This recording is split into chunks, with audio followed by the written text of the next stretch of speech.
Hi, my name is Miracle Enable. I'm going to talk about the topic, its perspective. So if you were to ask me to define perspective, I would say your perspective is your view of life. I know many of you have heard of the word point of view. Your perspective is the angle through which you view life. It is the lens through which you see life. That is what perspective is all about. So you can now imagine that if that is the meaning of perspective, that means how do we see life? What is that lens through which we see life? And that lens is information, it's knowledge. It is the lens through which you see life. So if I am to put it together, it means perspective is viewing life through the information you have gathered over time.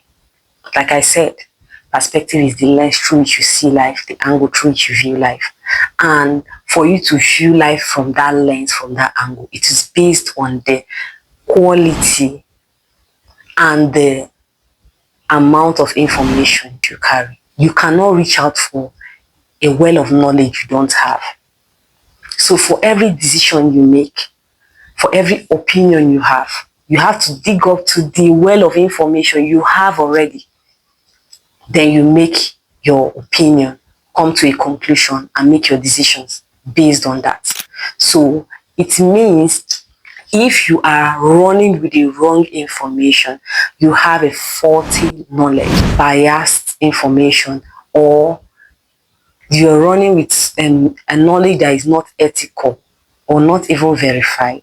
That means it's going to affect your opinion, it's going to affect your decisions. That is perspective in the simplest form. Now, let me give you an example. There is this man called Jacob. This man is wealthy, he has everything, and he has sons. So one of his sons became a prime minister of another country and invited him over. So when he came over, the son took him to the president of that country, and he blessed the president, and they spoke for a while. As he was leaving, he blessed the president again, and they left. But the son brought him into that country for him to stay. So the son established his father and the rest of his brothers in that country. So they stayed for that country for a while throughout the son's tenure as a prime minister. That means they stayed for years. So this took for about 430 years exactly for them to stay in that country. So they stayed there, their children, like they have been in that country for years. And at that point, the man is already late. The son, even the president of that time, they are now more generations over than when they came. After a while, the people of that country, they were now worried about the population of these people from Jacob, about his generation that were now in that country and has multiplied. They were so much. Their population was so much. They decided to put them to work. They decided to put them to tax so that they won't dominate them, which are the real owners of that country. They assign tax masters over them. They say words to them that are demeaning, making them feel like second-class citizens, like this is not your place. Why are you here? This is not your home. People are just encroaching on other people's space, territory, like we don't need you here anymore, and all those things. And these were all the things that these children from that man, this were his lineage, this were what they were seeing every day. People, the lineage of Jacob. And now, on the other hand, there is a young man. So this young man is from that lineage, so Jacob. But as a child, he was adopted by the president's daughter. So he grew up in wealth, he grew up seeing influence, he grew up seeing leaders doing meeting. He grew up as the president's daughter's son. So he had access. He had access to the president, he had access to the daughter as well, she's his mom. He had access to everything in that country. After a while, something happened. He had to leave the country. He fled. after some years, he returned. But when he returned, he wanted to free these people because he knew that even though he was abducted, he knew these were his people. They were of the same kind. But he had a hard time. He had a very hard time doing that. He had a hard time getting them to see that they can be free. He had a hard time communicating that. Why? Because unlike Jacob, that has the information, the knowledge of the time that they were free, that they were wealthy, that they came into that country, these children does not have that memory. All they know was that they were born into slavery. They grew up to see their parents under tax masters. Then they grew up themselves and they were under that same tax masters. And their children also grew up because, like I said, they were in that country for 430 years. So it was difficult for this man to get them to see that he can free them. It was hard. They couldn't see it. They cannot imagine it. See, you cannot dream of something you have not even had a taste of and exposure to. This man grew up in the palace. Though those people were his people, but he did not have the same information. He did not have the same exposure, and he was not fed with the same thing that they have been fed over the years. He saw differently. He saw influence. He saw power. He saw freedom. These were all he knew. So getting them to begin to see like him, to understand that they can be free, was hard because they just cannot imagine it. There was nothing to even base their imagination on. They had no memory of when their forefathers came into that country. So it's not as if they had something to hold on to.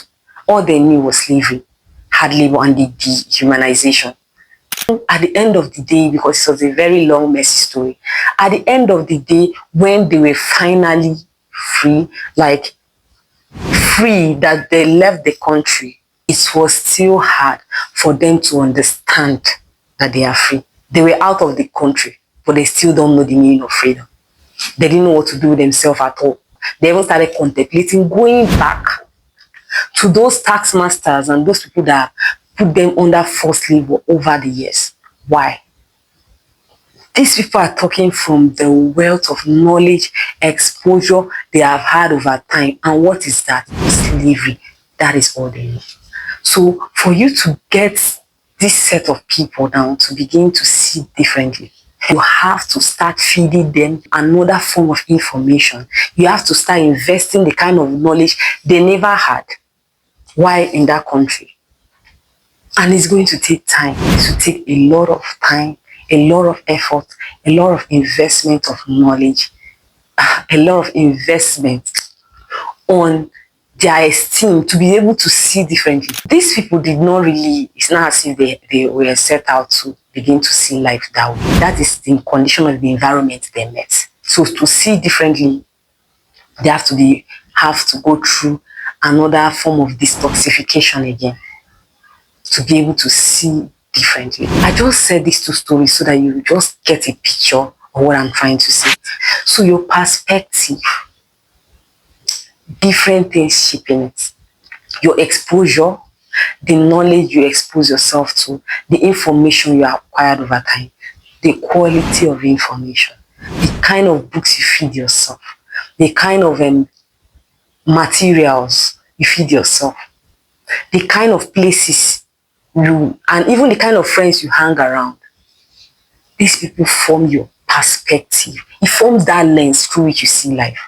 So now you might be asking, okay, what do I do if the exposure I have or the wealth of knowledge I have is very shaky or is not really authentic? You begin to detoxify intentionally, because sometimes we are even fed with information without our knowledge. How will I say it? Your environment, your family, your school, your workplace. But what you notice that it begins to affect the kind of decision and the opinion you make when it comes to certain topics. Why? You already have that. You already learned that from somewhere. So as we begin to live, go to school, have experiences, these things begin to write on the pages of our life, and they now form the basis for every decision, every opinion we have. To begin to detoxify and to begin to intentionally reorientate yourself to think a certain way, to see a certain way, you have to feed yourself the kind of information for the kind of life you want. Yes, you feed yourself the kind of information fit for the kind of life you want and the kind of life you aspire to have. So I'm going to make another video about this, but I will go in depth on how to detoxify and shaping your perspective. I remain Miracle Enable. Thank you for having me today.